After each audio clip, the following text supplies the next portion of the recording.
Welcome to this segment of Because You Asked. I'm Barry Nussbaum. Phil Peterson from Michigan asks, referring to the Islamification of America, how is it possible for places like Dearborn, Michigan to exist? Great question with no easy answer. Let me show you what Dearborn, Michigan looks like today. Check out the video.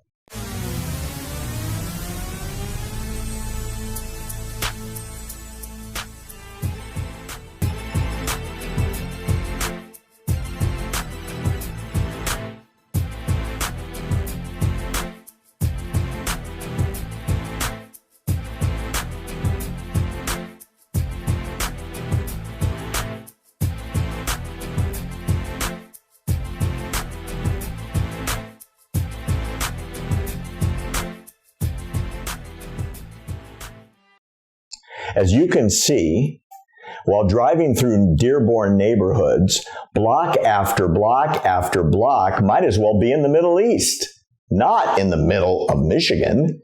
It's as if an entire population, all their buildings were picked up and magically transported from the Middle East to Michigan.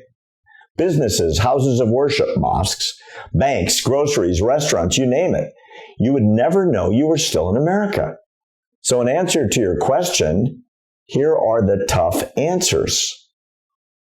First, to become a citizen of the United States, here are the requirements in the current law. 1. Be at least 18 years old at the time of filing your N-400 application for naturalization. 2. Be a permanent resident, have a green card, for at least 5 years. 3. Show that you've lived for at least 3 months in that state or district where you apply. 4. Demonstrate continuous residence in the United States for at least 5 years, immediately preceding the date of your filing of Form N-400. Next, show you've been physically present in the United States for at least 30 months of the last 5 years preceding your filing of your form. And here's the good stuff. Be able to read, write, and speak basic English. Have a basic understanding of U.S. history and government, civics. How'd we get here, right? What's our history? Then be a person of good moral character. And listen up. Demonstrate an attachment to the principles and ideals of the U.S. Constitution. I wonder out loud to all of you listening now, how many people applying for citizenship in Dearborn meet all of those requirements? It would seem to me that Congress should take a much more active interest in encouraging the INS to insist upon the law already in place and make it applied. Be able to read, write, and speak English. Have a basic understanding of what makes us special as a country. And then, most importantly, demonstrate an attachment to the principles and ideals of the U.S. Constitution, not Sharia. They're not compatible. You see on the Arabic signs that business is conducted in Arabic.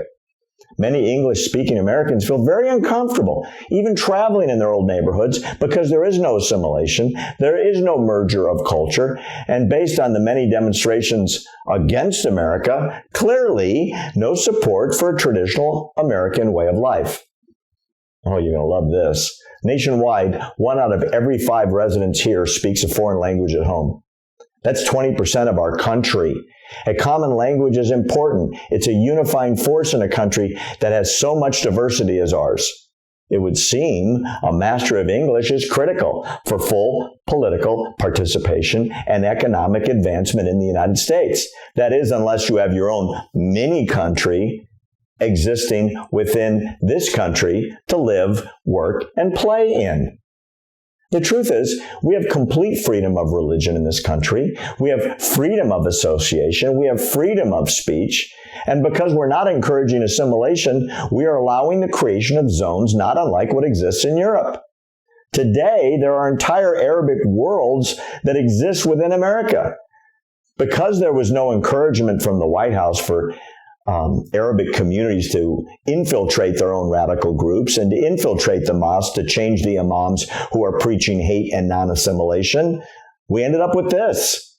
during the last 8 years of leadership at a governmental level, starting at the White House, they prohibited the words radical Islam from being spoken by anybody in government. And so, not only has Islamic fundamentalism exploded within the United States, it's encouraged in mosque after mosque after mosque nationwide, and it's growing. These entire cultures have been created and exist fully separate from our country, but within our country. And that's where we are today. Wow, what a great question.